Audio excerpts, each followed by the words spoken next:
Our story begins on Coruscant as Anakin Skywalker is running into the Chancellor's office, unsure of exactly what to expect. And once inside, Anakin would see the real face of Palpatine. He had become his true form, Darth Sidious, and his face was burned as his glowing yellow eyes stared at Windu with hatred and anger. Windu was holding his blade in front of his face, deflecting heavy waves of blue lightning as the bolt zipped by the Jedi Master. And Anakin Skywalker would come to a sudden realization. This man was the embodiment of evil. He was the exact type of person Anakin has trained his whole life to destroy. Anakin knew now he would be a fool to think that this Dark Lord would help him save Padme. He truly only could care about himself. And so Anakin decided he would end Palpatine's life, as that may be the only true way to save his wife. And so as Anakin ignited his lightsaber and ran over to them, Darth Sidious could sense Anakin's sudden emotional shift. Sidious had practiced sensing Anakin's thoughts and feelings for around a decade. Anakin's sudden turn all the way to the light, while in the same room as him, Sidious could easily feel. And now, Sidious would lose all hope, dropping his hands as the lightning ceased, and Anakin got to Windu's side. The two Jedi told him he has lost, as they both agreed they must end this once and for all. Sidious was exhausted. He used every ounce of his energy, but as the two Jedi raised their blades, Sidious gave himself completely to the dark. He found his fear of death, his fear of defeat, and he twisted this fear like never before, turning it to anger, to rage, and to power. And so, as the two Jedi thought Sidious was too exhausted to move, the Sith Lord suddenly screamed, "No!" and a new surge of dark energy erupted from his hands, as he sent both of them crashing into the wall behind them. Sidious moved like a complete blur, and before the Jedi could even think of getting back up, lightning was blasted right into both of them. Anakin and Windu were now being burned, but Sidious could feel this new surge of power was fading. He was weakened, he could barely move, he had to get rid of these Jedi. So Sidious twisted his hands, throwing both of them far out of the window to their certain deaths.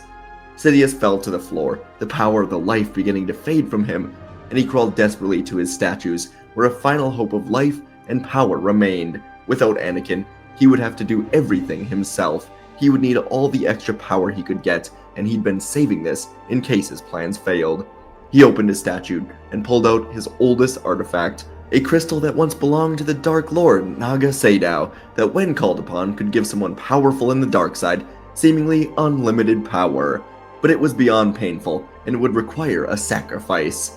So Sidious, left with no choice, would crush this crystal, and the power screamed out into him, giving Sidious new life and new power. But the power would burn Sidious's eyes, leaving him completely blinded, forcing him to now use only the dark side to guide his moves for the rest of his life. And down in the dark alleyways of Coruscant, Anakin Skywalker and Mace Windu were alive, breathing heavily.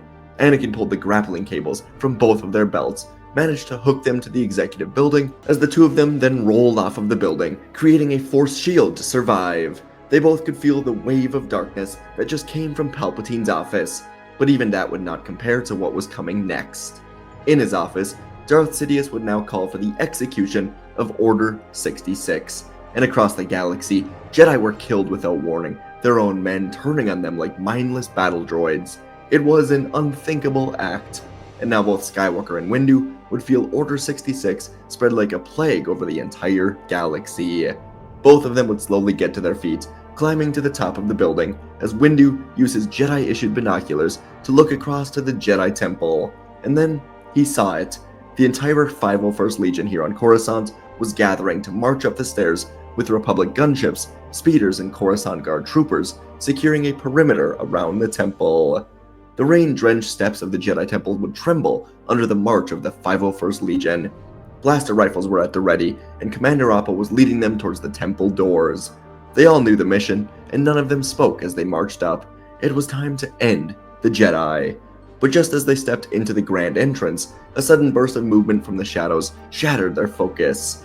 A purple and blue blade ignited as Windu and Skywalker would tear through the advancing clones from behind, their forms blurs of light and motion, and the Force rippled with sorrow and fury as the two Jedi carved their way into these ranks, strikes precise and reluctant, deflecting fire while cutting down men that they would once lead into battle. Armor was cracking, bodies falling, and the 501st turned to fire at General Skywalker, who now opposed them. Anakin and Windu cut their way through the group, as clones rolled away or retreated down the stairs or into the temple, spreading out to divert the Jedi's attention away from the larger group. Skywalker and Windu would enter the temple, hearing all the chaos, feeling the fear and panic in the Force, and so now the two of them would split apart, moving like tanks through this storm of betrayal. Mace leaped up to the upper levels, where young Padawans cowered in the shadows, his blade suddenly shielding them from blaster fire as he deflected bolts back into the clones. Anakin sprinted through the lower corridors, using the Force to rip troopers off their feet, send them crashing into the walls. These walls trembled as he got out onto a balcony, extended a hand towards an incoming gunship, firing a rocket right at the temple. Anakin redirected this rocket into 2 gunships, sending fire and debris raining into the streets below. And from the shadows, desperate Jedi were emerging all around, rallying behind the 2 warriors, who now embodied their last hope. Together, the Jedi began to push back against the onslaught of clones, and there was an emerging feeling of hope. But before long, through the carnage, Anakin felt a cold presence slither into the temple. The dark side poured into the sacred halls like a venomous fog, and at the temple's heart, a robed figure emerged with his eyes now black husks from the sacrifice he made to restore his full power. Darth Sidious stepped forward, slicing through any Jedi who dared get anywhere near him, and the air thickened with anticipation as Anakin advanced down to Sidious. And as Anakin ran down, Mace Windu felt it on the top level. He looked down into the main area to see Anakin now preparing for this fight. Mace looked over to the 15 younglings in a group behind him, and he decided to trust Anakin to handle this for now, as he would guide the younglings to safety. And in the heart of the temple, Anakin lunged in first, blue blade arcing towards Sidious with all the weight of his fury. The Sith Lord would meet him effortlessly, red clashing against blue in a burst of light, and Anakin pressed forward. His strikes were relentless, high slashes, low sweeps, a spinning feint, all met with precise counters. Sidious barely had to move his feet, parrying each of these attacks, and then, with a sudden flick of his wrist, he just twisted Anakin's saber aside, forcing the Jedi to leap backwards. Both of the combatants reset, circling, recalibrating. The flickering fires around the temple, casting shadows on the walls, as Anakin tried to block out the sounds of screaming and death, while Sidious just bathed in it, smiling at Anakin, telling him that he was a fool to waste so much time on him. But now that mistake will be corrected. Anakin twirled his blade, then ran back in, faster, weaving a new storm of attacks meant to break through the Sith's guard. Sidious met him again with ease, movements perfect, counters strong, every parry shifting Anakin off balance. And with a sharp, unnatural twist, Sidious launched forward, forcing Anakin onto the defensive. Saber locked against saber, their eyes met, one of them seething, one of them amused, and Anakin broke away, rolling aside, breathing heavily, sweat forming as he readied once more. Sidious was as still as ever, the tip of his blade barely moving, smile unreadable in the flickering light. And for the 3rd time now, Anakin charged back in, this time with more control. He was measured, precise, his mind sharpening beyond his anger, but Sidious was still a step ahead. The Sith Lord's speed increased suddenly, and before Anakin could react, a brutal elbow caught him right in the face. The pain made Anakin stumble away as the cartilage of his nose gave way, and the blood from it began to choke him. Anakin swung his blade to parry the next strike, but Sidious spun and delivered a kick to shatter Anakin's kneecap. Screaming, Anakin collapsed to the floor, bracing his fall with his free hand. And Sidious then slammed his boot on Anakin's fingers, crushing them before his other knee came in and fractured Anakin's cheek and jawbone. Anakin tried to hurl Sidious away with the Force, but Sidious just took this impact like a gust of wind as he slammed another strike on Anakin's robotic hand, slicing it away before once more kicking Anakin hard into the wall. Anakin's ears were ringing, and all he could hear was the horrible laughter of Sidious as Sidious lifted Anakin in a Force choke, as if he were just a training dummy. Sidious then slammed Anakin into a pillar, crushing more of his bones, and Anakin lay motionless in a crushed heap as the shock took the pain away. Anakin couldn't even move, and he let death seemingly take him as everything would go dark. And back in the temple, after getting the younglings into a Naboo transport, Mace Windu would watch lightning and a red lightsaber rip through countless Jedi. It was over, hopeless, and in the bottom halls, Windu saw Anakin's body being dragged away by Sidious's red guards. and despite everything in his mind telling him to go fight Sidious, Windu knew something has shifted. The Dark Lord had become even more powerful. And so, with the voice of Qui-Gon ringing in his head, telling Windu that Skywalker is the Chosen One, Windu descended to the entrance, killed the 2 Red Guards, and grabbed Anakin's broken body as he too got into a Naboo ship and took off. Victory would not come today. It was around 3 weeks later when Mace Windu would check in on Anakin inside of a Bacta tank. This was the first day that Anakin was actually awake after his near-death defeat at Sidious's hands. And once Anakin was ready, Windu would tell him everything that he knew. Once the 2 of them got off Coruscant and landed in the mountains of Ryloth, the Ryloth freedom fighters, led by Sham Syndulla, were more than kind enough to risk everything in order to harbor them and let Anakin heal. But the same day that they came here, Yoda and Kenobi attacked the now Emperor, and both of them died at his blade. Anakin couldn't believe it, but he had to face Sidious, and he fell with no problem at all. So he was forced to accept this. It was heartbreaking, along with the death of all of the Jedi Order and the Republic. And Anakin would soon ask about Padme.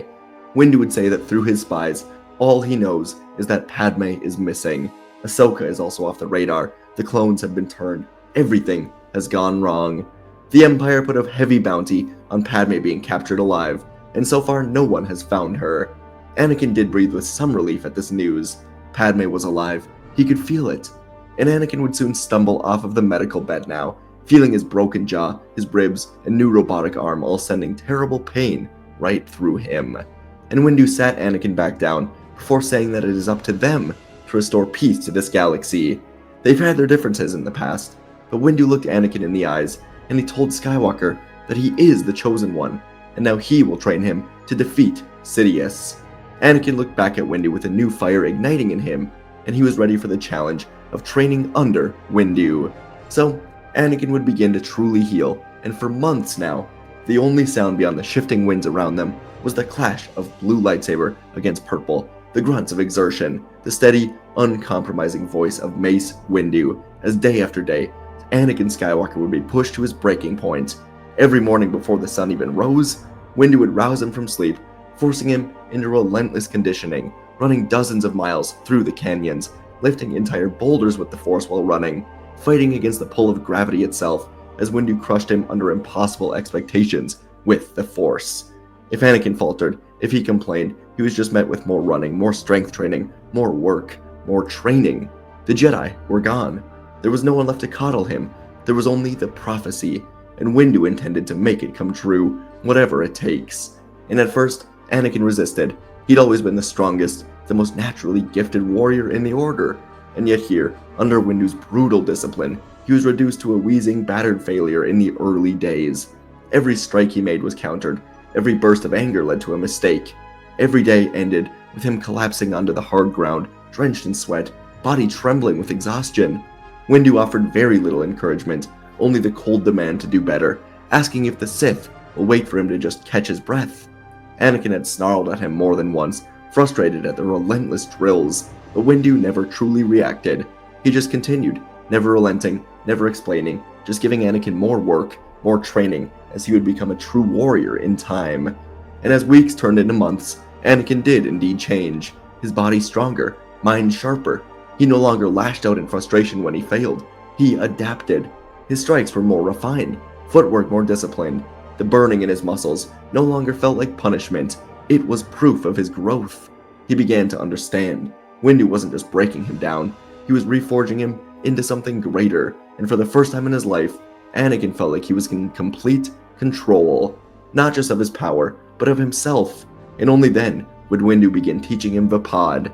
It was not simply a form, it was a philosophy, a way of using one's darkness without truly being consumed by it. Windu forced Anakin to face his rage, his fear, grief, and channel them into combat.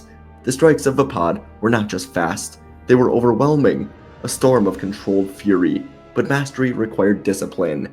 Anakin had to learn to walk the edge of the dark side without falling, even a little bit.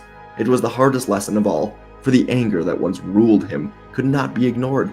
It had to be tamed. It was there.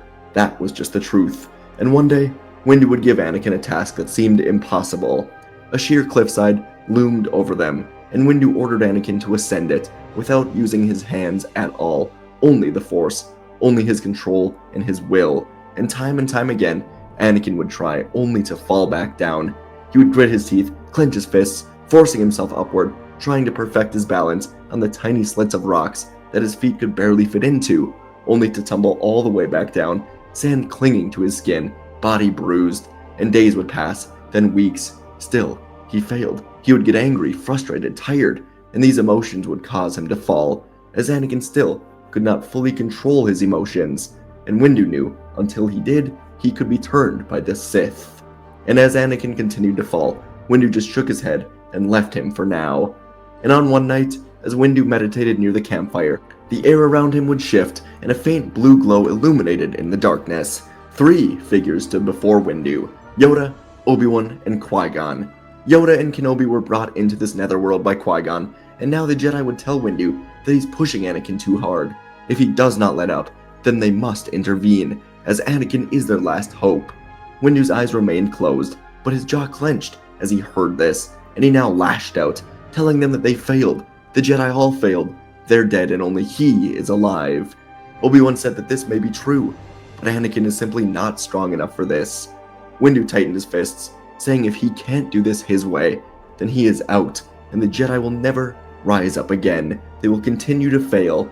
Windu rose, turning from the fire, from the ghosts, from Anakin's training. He had tried to build something from the ruins, but the past simply would not let him. If the Jedi wanted to be careful with Anakin again, then they could, but he couldn't be a part of it. Windu stepped away. Then, in the quiet, he heard something. A shift in the Force. It was a crackling of power, will, and he turned. His breath suddenly caught. Windu looked at the cliff, and finally, he saw it.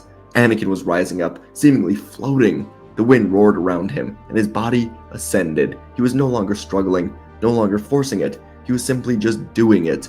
His control was perfect, as Anakin ascended the cliffside, reaching the summit of the cliff with ease, standing atop it, looking down at Windu.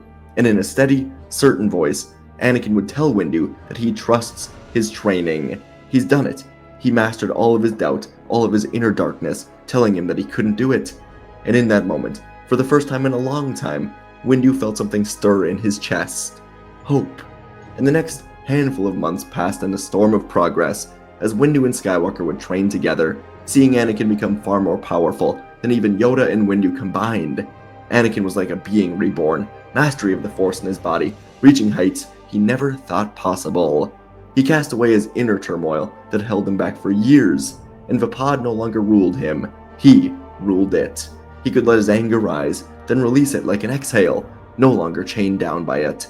The ghosts would watch from beyond the living galaxy, and they would see Anakin rise to new heights even they could not have imagined. And soon enough, Anakin was not the reckless warrior who could be manipulated by the Sith. He'd become something new, something greater, and he was ready, as soon the Sith would fall.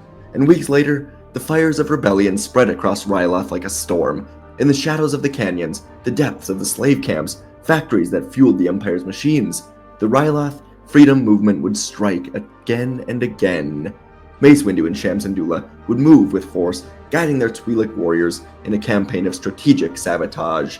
Explosions lit up the night as supply lines would crumble. TIE fighter depots were reduced to burning wreckage. Communication relays fell silent.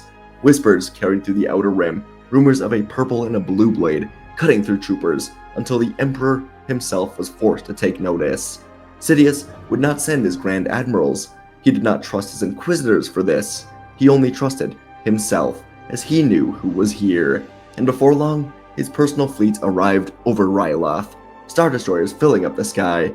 His command ship descended towards the mountain ranges, where the true threat was waiting, and the air itself seemed to darken as his shuttle touched down, and the Emperor stepped onto the rocky terrain.